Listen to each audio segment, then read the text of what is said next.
Good evening, good evening. You're very welcome. Yes, we're back for the new season. I'll say we've got a great show for you tonight. I am so excited about this evening. Honestly, I'm like Keith Vaz when his wife goes out. And, that's excited, isn't it? That is very excited.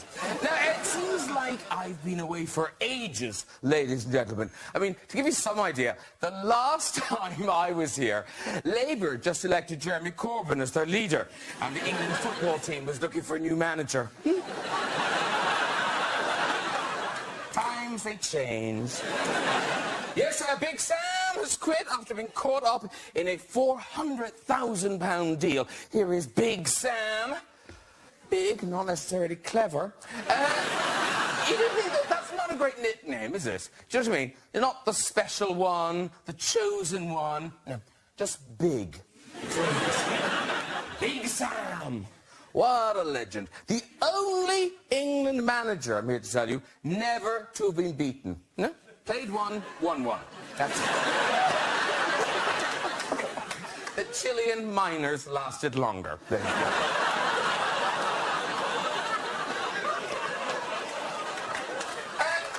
What else have I missed? Well, in television news, Channel 4 bought the Great British Bake Off for £75 million.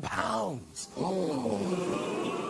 And now, where did Channel 4 get that money? I mean, how busy is that restaurant in First Dates? I mean, really? Mary, Mel and Sue, they're staying. So Channel 4 has basically spent £75 million on a tent, a big bag of flour, and Paul Hollywood. A tent, the bag of flour I get, but Paul Hollywood. Actually, the real reason Mary Berry isn't going is because she got drunk and punched a producer. Sherry Trifle. Lethal. And then finally, disturbing royal news about Pippa Middleton. She has been granted an injunction preventing the publication of intimate and personal photos. You know. Mind you, if you know where to look, they're already on the internet. You know they have. Right, we've got a great sofa for our first show, so let's get some guests on. Later, we'll be talking to the fabulous Robbie Williams. Yeah. And he'll be performing a single from his new album. But first, he started out as the world's most famous child star, then broke the mold to become one of our most daring and interesting actors on both stage and screen. It's our very good friend, Daniel Radcliffe!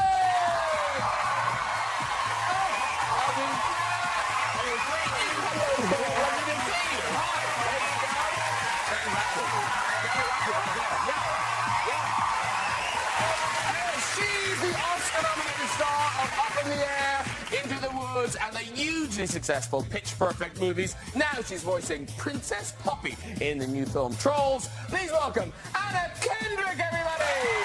Oh, welcome! Hi! Here she is, Anna Kendrick! Make her welcome! And starring alongside Anna in Trolls, this man went from hit boy band NSYNC to become one of the world's biggest music stars. Yeah? It's a very warm first-time welcome to Grammy-winning, Emmy-winning actor extraordinaire, Justin Timberlake! Yeah! Yes! There he is! That's it! You should have been with you. You should have been with you. Justin Timberlake, everybody!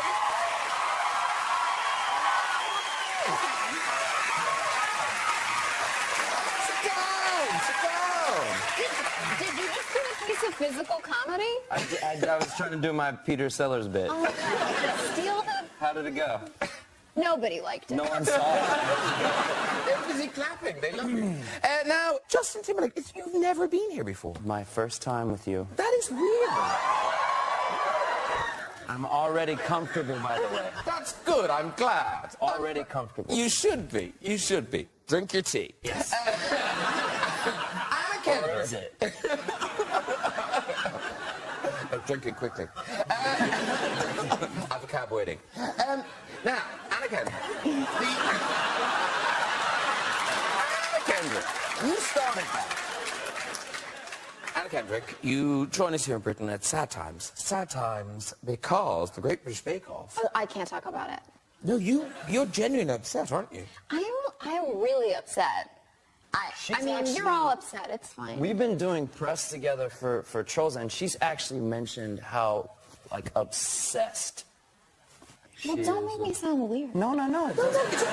It's a very popular show. We're all Wouldn't obsessed be by it. excited about cake. Idiots.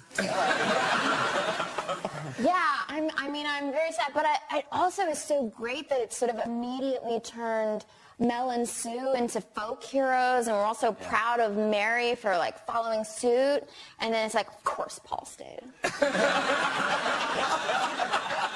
With your bread and your goatee. Nobody likes you. Please don't come to America and be mean to me.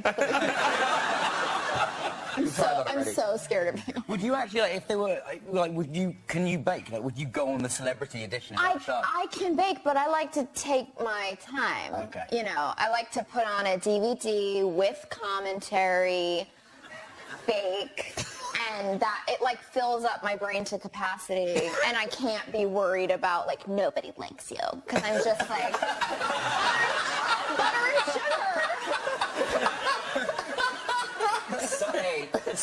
Some of us have Adele in the bathtub. Anna has DVD commentary and butter and sugar. But actually, don't mock her baking love. You like baking. No, I do. In fact, we've got photographic proof of you liking baking. Yes. Look at that. Look at that. I'm gonna bake in a beanie.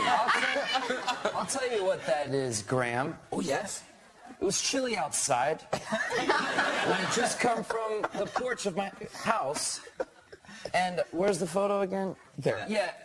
That's a real man with a pink mixer, okay, bro? That's what that is. I was having a little fun.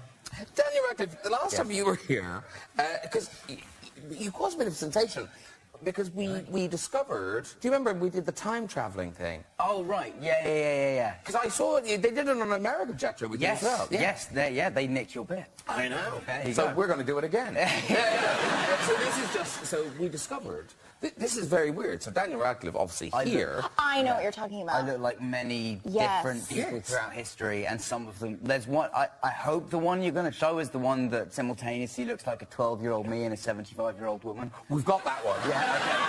The first one is like a really easy game of Where's Wally? Just joining a pals battalion. This one is adorable. I love this one. You just want to hang out with her, don't you? Yeah, that's the one I mean. Oh, no, there's a better one. Like, There's a how better does that one. look like me at 12 and yet an old lady at the same time? No, there's a better one of you looking like you as 12 and an old lady. This one. That one. I look like so many old women. It's incredible. Now, we bring it up because apparently you're not the only time traveler. No. What? Justin Timberlake. Have you seen this picture? I did. So I think it's 1870. This is real. 1870. Yeah. Now, annoyingly, you've shaved off your facial fluff. 'Cause Right. Here you are in 1870. Okay. Yeah. That's pretty good, right? Look, see? Can we get like Yeah, with the 50-50? let- Can we get like a let's- side by let's- side? let's do it. I can see if I can. Oh. Let's just. That hand, Yeah, there you go. So wait. No, other way. No. Go like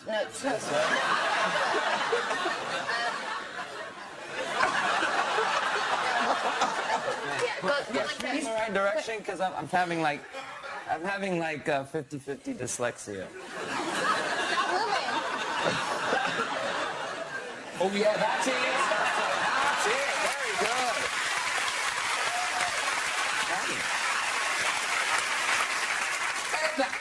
Justin and Anna are here because you've got a new movie out, Trolls. It's out on the 21st of October. It's the latest from DreamWorks. And it's based on, you're probably too young, but those No. little dolls... No, we're 16 years old. Yeah, that makes sense. When they were popular in the 70s, when troll dolls were kind of 70s. No, they were popular when... They were like the little plastic ones, that, especially like the pencil toppers and the ones with the little jewels and the belly buttons were like 90s kids stuff. But these were the slightly, I mean, well, for instance, there isn't a big hole right here. There isn't, yes. Excuse me?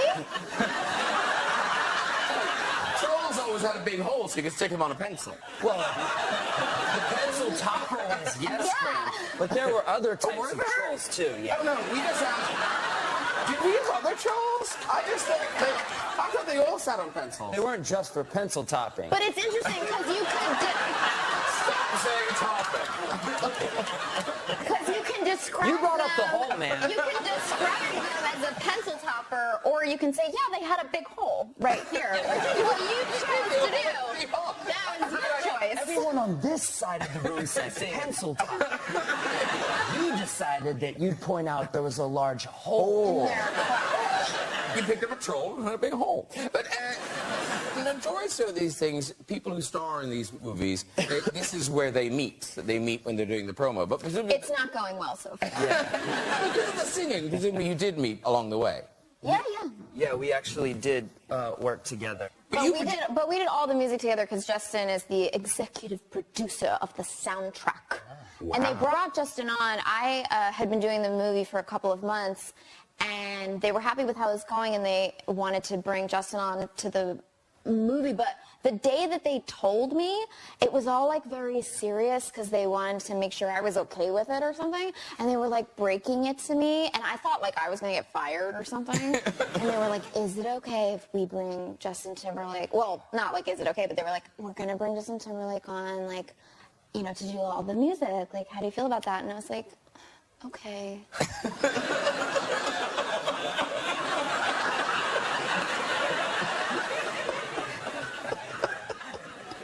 Could have gone either way. Could have gone either way. Jury's still out. Little did she know. But he was there She'd for regret. all of my music sessions and was basically like the guy behind the glass who's like presses the button to be like, "Do it better."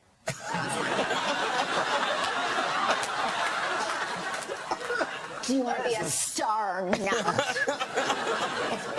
Yeah. No, I just interpreted that way. He was really nice. How did you feel about that one? Good? Yeah. Well, let's do one more. No. It was, you know, obviously, you know, from Pitch Perfect movies that this one over here has got a very, very good voice. Yeah. So, Thank you. That was a light applause. Either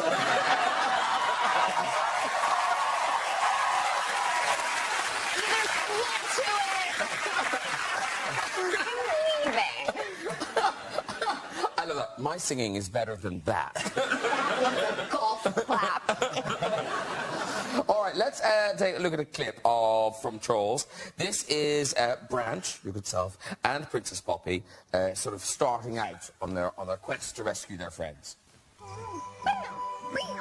Do you have to sing? I only sing when I'm in a good mood. Do you have to be in a good mood? Why wouldn't I be? By this time tomorrow, I'll be with all my friends. Oh, I wonder what they're doing right now. Probably being digested. They're alive, Branch. I know it. You don't know anything, Poppy. And I can't wait to see the look on your face when you realize the world isn't all cupcakes and rainbows. 'Cause it isn't. Hey, I know it's not all cupcakes and rainbows, but I'd rather go through life thinking that it mostly is instead of being like you. You don't sing, you don't dance. So gray all the time. What happened to you? Shh. A Birkin. Maybe.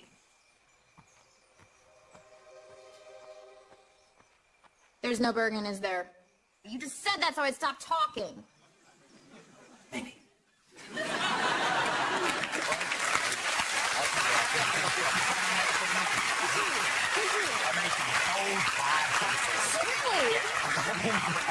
Sorry, I'm getting bonus side stories that you don't get to know. That's annoying. I'll watch the Rushes. Now, because Justin, obviously you were in Shrek before this, but is it different making a movie like this now that you're a dad? Thinking Sure. that, you know... Yeah, I mean, He's amazing, by the way. Oh, actually, I think you posted a pic of you and him. Do you mind if we show the pic of you and him? It's adorable. I feel like I don't have a choice. Oh, well. We can cut it out afterwards, but it's so cute. How cute is he? Silas, yeah. Silas. He looks nothing like that anymore. They grow. I really thought you were going to say nothing like you. I will Don't say say thank that on God for TV. his mother. I will say that. But he's actually seen the movie. Oh, has he? One of the perks, baby. One of the perks. Does he know it's you? He Because you doesn't- sound really different. He doesn't know that I'm playing Branch, but he knew Can't Stop the Feeling. Okay. That was sort of the first thing that, I think I don't know that he actually registers what it really means or what it is. So his dad wrote it. Right, exactly. But, he's like puppy sad. Oh, that's my character. That's not him. Yeah.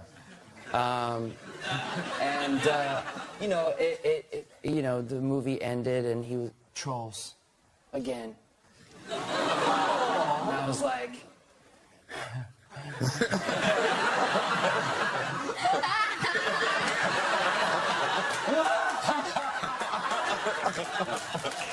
no, that's like,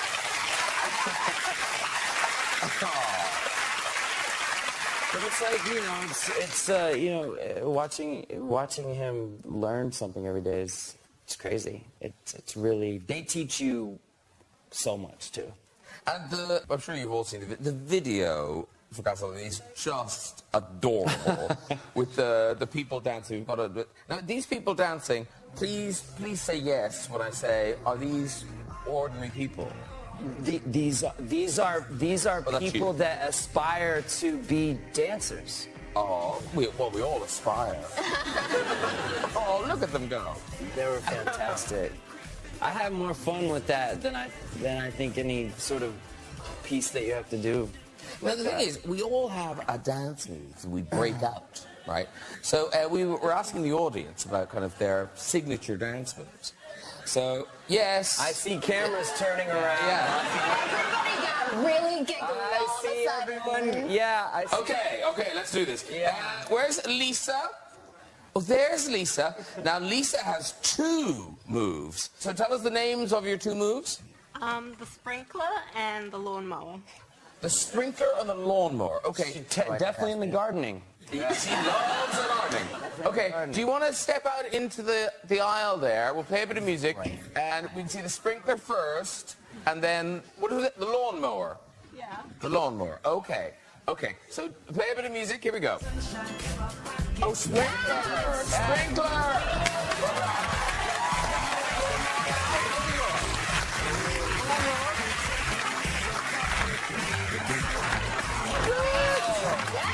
Well done, Lisa. Very good.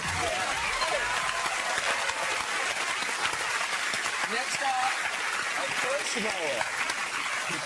Not a riding mower. Oh, no. Yeah, that's vintage. Just fancy. Yeah, you've changed. What's she doing? What is that?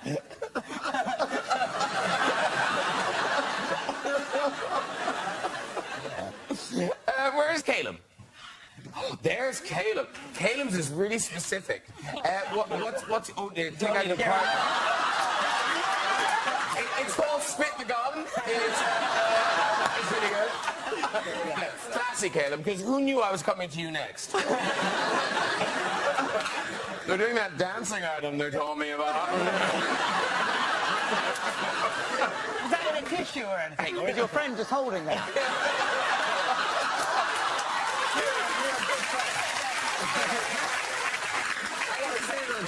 I respect your humility. Because you decided there's no way you could possibly do this dance move and chew gum at the same time. I respect that humility. He wants to nail the dance move. Okay, let's hear that. It is complicated. Okay. Okay, Caleb, tonight, Caleb will be attempting The Daddy Box Step with the Robert De Niro. That's a lot. That's a lot. Okay, Caleb, out into the aisle. Let's see if he can actually do this.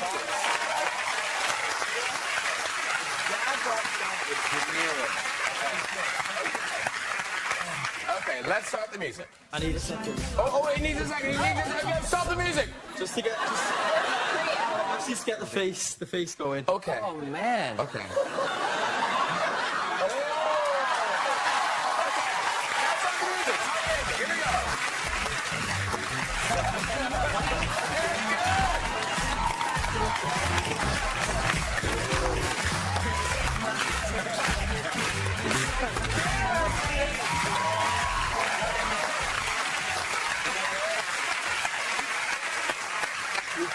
He is so pulled. He is so pulled doing that. You can't, while you chew gum, you can't do it. No. That was terrifying. That's the best bit. She just offered it back to him.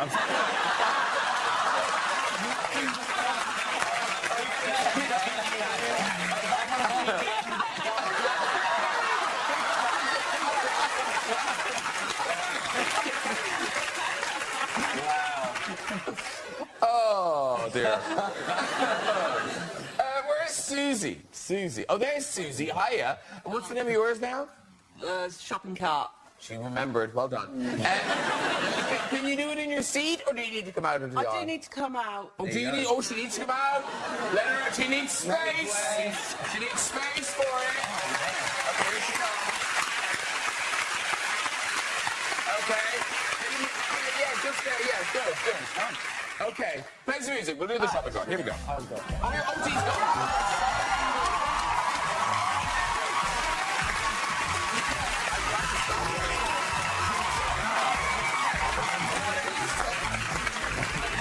What am I doing? Okay. Okay.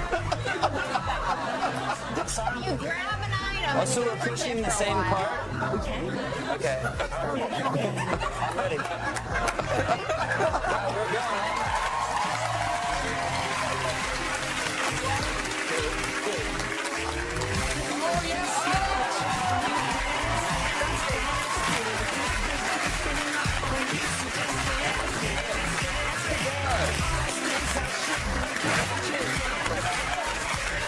Well done, that lady. Well done. It's easy.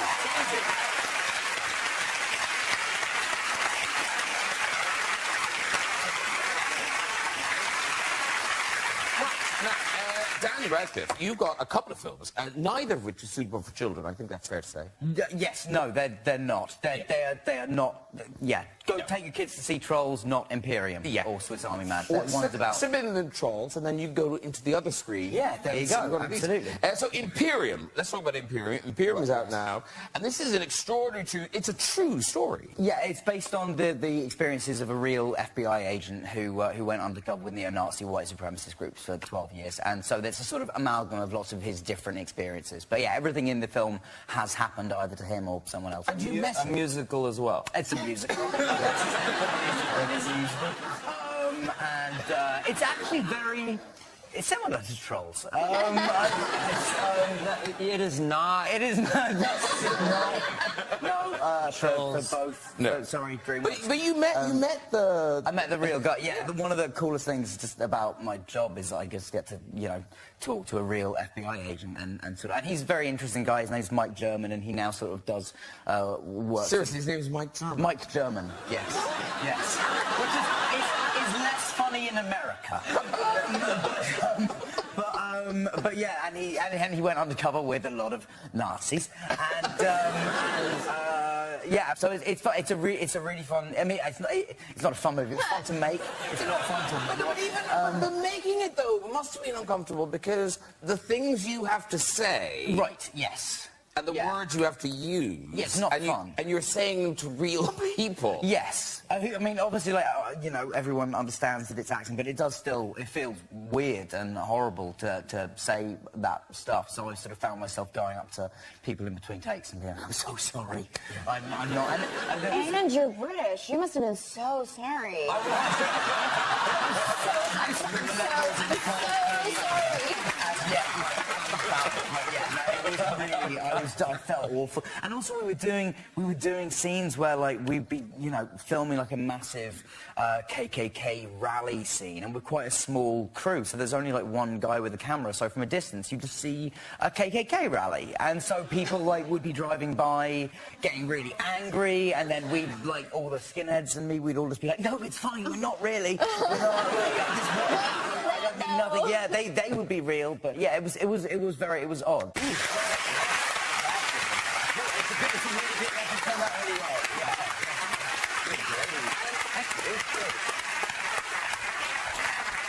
And because, you know, movies are a long time in the planning, but the release does seem quite timely, because you do kind of fear that these sorts of attitudes are becoming sort of legitimized, more mainstream. Yeah, absolutely.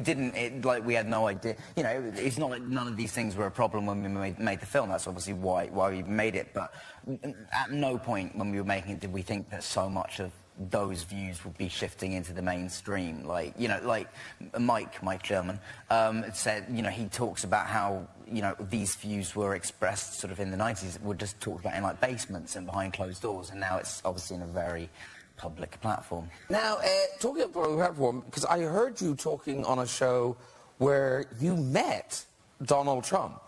Yes. But not particularly because you wanted to. No, I was like, I love real estate. I have to go meet him when I was really young. I was like 11 or 12, and I was going. It was when we were doing press for the first Potter movie, and they took us to New York, and it was the first time doing sort of the morning shows in New York. And I was about to go on the Today Show. I've never been on sort of American sort of morning TV before, and I was quite nervous. And Donald Trump had also been on that day, and so that's Donald Trump for those of you who have blissfully forgotten what he looked like. But then they sort of walked me over to him, because clearly they were like, you know, somebody said, hey, you want to meet the kid who plays Harry Potter? And he was like, sure. I don't know. The conversation went. But they sort of walked me over to him, and he said, oh, hi, nice to meet you. And I said, nice to meet you. And he said, how are you? And I said, I'm quite nervous. I've never been on TV before. I don't know what I'm going to talk about. And he brilliantly just said, you just tell them you met Mr. Trump. That is the Everest of self-confidence. Like, imagine if I'd just been to you, like, when you go on that show, just talk about me. Talk about your stuff. Just look at the two Americans, and we're both just like sad. Yeah, they're really sad. I know, you're all laughing. And also the problem, this is kind of the problem, because you do end up talking about him. Yeah. And, you know, we should be talking about the other people. Because I know Well, I mean, the beauty of the whole thing is you have to, because he just doesn't talk about himself. You feel like you have to. You've got it. Someone promote this guy. And you're a big Hillary supporter, I know. You've done benefits and... Yes. Yeah. I am. But you must know the White House very well, because you seem to go there a lot. Oh, yeah. I'm there all the time. Have you played basketball there or something? Well, so I was asked by President Obama to Everyone hates you already. Well, it was more or less like, you know, hey, just come and sing something.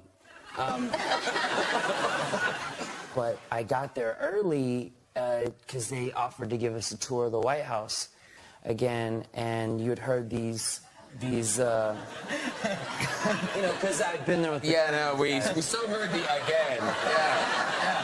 guys, stay with me. Yeah. I'd love to see what you've done with the place. So it's different. Wow, you've really done a lot with the kitchen. No, so you'd heard these rumors that President Obama had his own basketball court, to which I had never heard that there was even a basketball court. You never heard any. You always heard about presidents playing golf. So I was like, can I see the basketball court? And they let me go to the basketball court, and the balls have President Barack Obama stitched it like Spalding Did you steal NBA. one? No, I didn't. I asked for one, and they said no. So, but I was shooting hoops on the court, and I was able to have my manager film me, and I made a half-court shot. It only took me like 40-something tries. I did a half-court shot and I videotaped it, and then there's a picture. I think we've got the picture, yeah. So I'm actually showing him. Because he, you know, I mean, everything you do there, everyone obviously knows about it. I showed up and he goes, I heard you were trying to play basketball on my court. And You're like, I was good though. I was like, trying? Okay, hold on, President. You know, and then I showed him I mean, can we just talk about what an amazing president? He's amazing.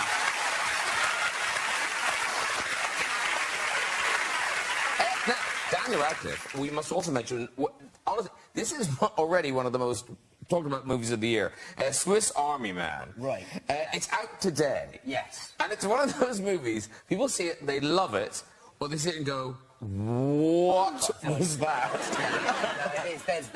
There's pretty much only two reactions to it. I mean, it's the thing I've done that I honestly think I'm the most proud of, just because it's absolutely crazy. It's completely gross and completely beautiful and completely dumb and very, very clever at the same time. And the fact that it manages to hold all that stuff. Somebody said it was like a Terrence Malick film written by the Farrelly brothers. It's just like an amazing combination of like beautiful, like the most beautiful things you've ever seen and stupidity. But it is like, it's honestly, it's a very hard one to pitch.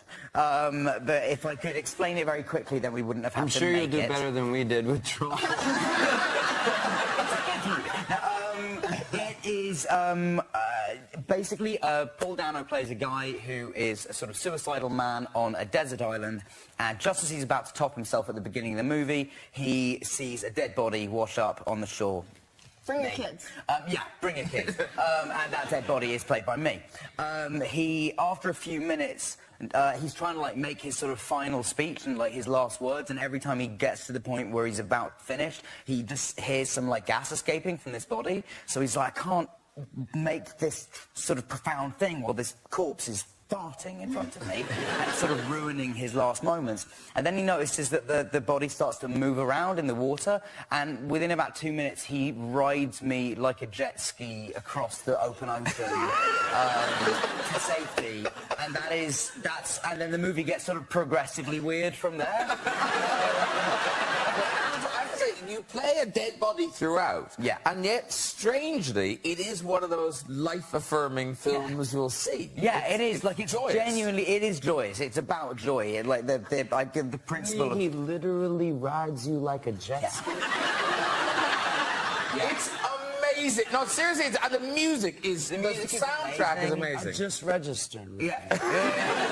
I must see this movie. Yeah, I really, it's really, really special, and it's yeah, just like nothing else. And we've got a few visual things, just because you're not playing just a corpse. I play a sort of magical dead guy. You produce water. Swiss Army Man. You can sort of walk a bit.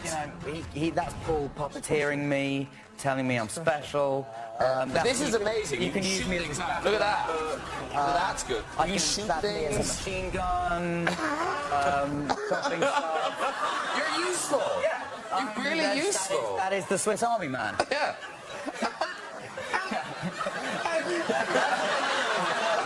People who like are in film look at that and go like, cool, that looks like nothing else. That looks really exciting, which is a nice like fucking rad. Can we That'll be on the poster. get it on the poster? Fucking rad, Justin Timberlake.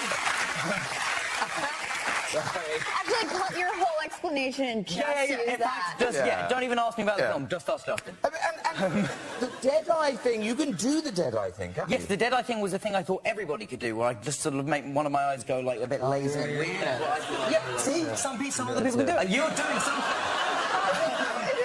It's effective. I don't know what. Yeah, but so I just. Now I'm and as soon embarrassed. as I. Because I don't know if I can do it. I think I've got a slightly laser anyway, and so I just did that, and then it just makes me look very dead on screen. And as soon as and they put all the other makeup on and stuff, and when I saw that, it was like, okay, I don't have to worry about playing dead. I look really, really dead. But they made a dead Daniel. Yes, they did make a dead me. I've had dead me's made before, but this was the one that got put through the ringer, like, a lot. But Paul Dano wanted me on his back most of the time. He got very strong. I bet he did. Around. And dead Daniel, much excitement, because dead Daniel's here. Yes, he is. He's right here.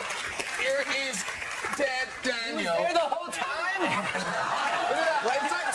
It's like it's weird because it's like he's dead. It's like he's dead. Pop Don't him. put it next to me, please. No. No. Will he sit up? Not really. So, yeah. Touch his hand. Touch his hand. No, Touch his hand. I don't want to put it in. It's so creepy. No. Yeah, that's weird. Come on. He really is sort of falling apart at this point, but he's been sent down rivers, he got mauled by a bear. Like, this was all things we did to him during filming. And It's really good though. Look at the eyebrows Yeah. and stuff. Yeah. I know. It's strangely horrible. I don't know what's happening to it at the end of the press tour, so if anybody, wants it. Maybe not, actually. Given your enthusiasm, I feel like maybe you should not have this. Yeah, he will look worse. But yeah, so much. Based on that reaction, there's no telling what type of experience dead Daniel could have. Yeah. So should I leave him here or should I put him back? Leave him there for a bit. Okay, cool. You Leave him tell there me for a when bit. you want him gone. I mean, it's quite disconcerting because he is sort of staring at me.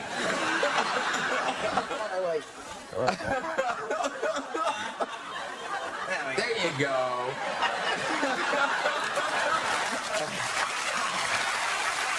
Wow. I'm like only very slightly paler than him, though. It's like one shade. It's beautiful. It's Thank you. beautiful.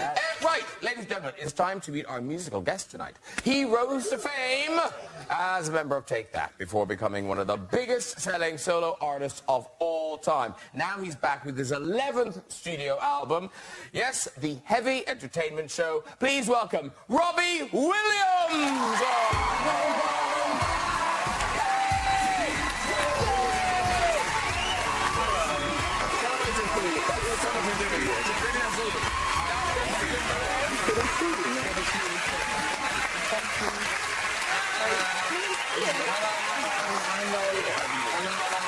Here you go. Have a seat, you. Yeah. Hi, everyone.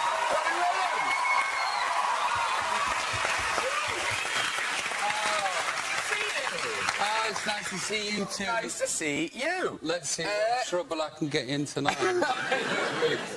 Have you met Justin Timberlake before? We have. Yeah, ages ago, but we've never got to hang out. I'd like to do that at some point. That'd be great. How you doing, mate? I'm in. Yeah, okay, good. It's on. It's on. We're doing it. You, me, and dead Daniel. Yeah.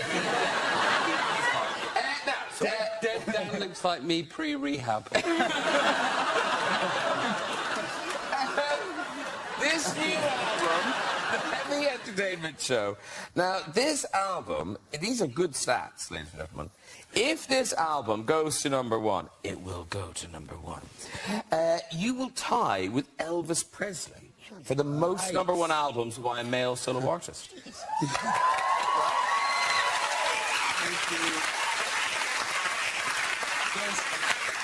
There's a lady over your shoulder that made the face and was just like, that shouldn't be happening. And then when she saw me staring at her, she was like...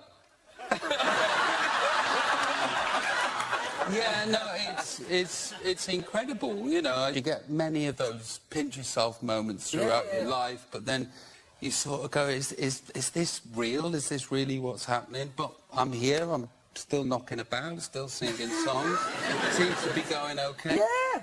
And then what are you going to be singing for us tonight? It's a song called Party Like a Russian. I hear you. Yeah. Okay. Cool. And obviously, you know, inspiration for songs comes from all over the place, you know, things. But there's one track on here that I think most people wouldn't assume was inspired by your new baby son. Yeah. I wrote a song about my daughter, and it's called Go Gentle. That's beautiful. Thank you very much. And it's definitely a sort of loving, I'm having a daughter, and if you date my daughter and you come round to my place, I'll bludgeon you with a teacup and smash you in the face. It's protective, and then, you know, I sort of had my son, Charlie, and with the boy, you kind of like, come on, get up, you can do this, you know. He's falling, yeah, get up, you know. So I decided to write a song for him.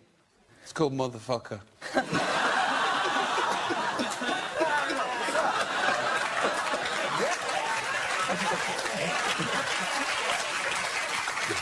It's got the feeling. It can be the first dance at his wedding.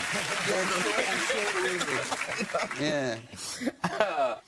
So now that you know, here you are, the 11th album, and, you know, happily married, you've got your children now, but over the years, I mean, fans, you must have had kind of some wild fan encounters. Like, what is the maddest thing a fan has given you or done or whatever? Herpes.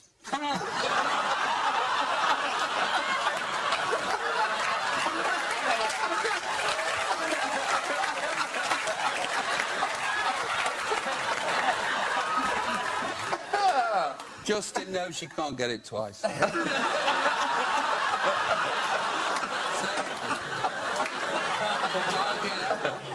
I'll get in a lot of trouble for telling this story. Ooh. Okay. So It's not too late to back out. It is. Shut up. I mean, go. Okay. Oh my God, I can't believe I'm telling this, but I will. So back in the day, I was renting a castle, right? Of course you were. Yeah. That's my life. I was renting a castle, and we were renting it to rehearse in for a tour. And I was in this big room in this castle. I'd gone to sleep, and I'd woke up, and I was lying on my bed, and I was cognizant, and I was awake, but I hadn't opened my eyes yet. And I was getting more and more confused because I could swear there was somebody in my room, and I could swear that they were sort of tidying up or cleaning or something. And sure enough, I opened my eyes, and there was a lady at the bottom of the bed. Now, and she could have been anywhere from 28 to 58. And she got this headset on, and it had got sellotape on, and the lead went down to a cassette player. Now, we were way in the days of CDs at this time, and I was like, wow, this situation's really odd, but you just woke up, so you don't really know what's going on. And she looks at me, and I look at her, and I went, all right? And she went, all right? And she looked on the floor where my underpants were, and she went, Calvin Klein's? And I went, yeah? She went, pussy?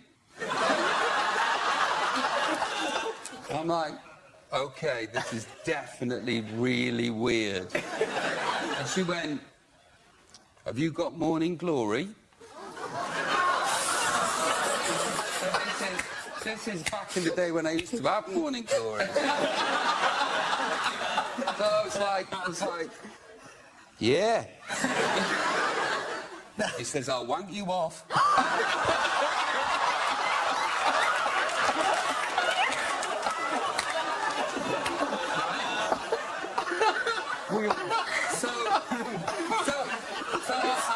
I'm a creative fella, and I'm really young.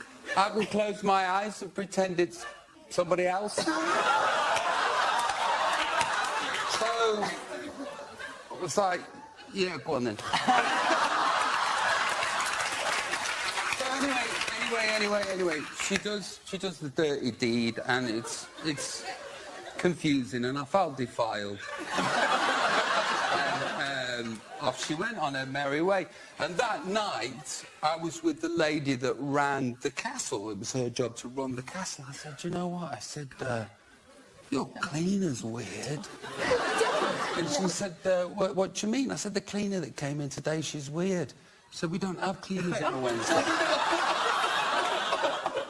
Just somebody that had walked in off the street with a feather duster, come up and give me a hand job, and then left.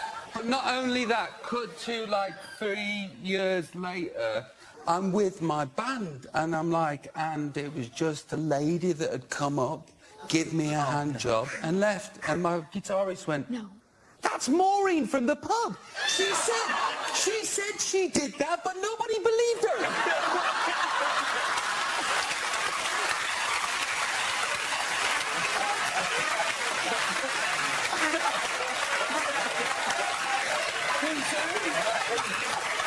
My friend. Too late. Right. That is... I mean, that's the best thing. We can all go home now. That's the best thing. Anybody else? Just shitted on my President Obama. I'll give you the address of the castle. Maureen will definitely come and visit you. What a lovely, lovely story.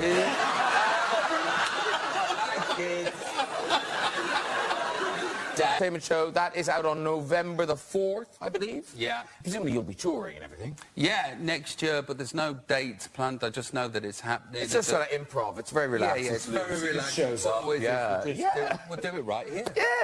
Yeah. Thank you so much, Robbie. That was great. And now, I'm afraid that is it for tonight. We've no time for red chairs, I'm afraid. I know.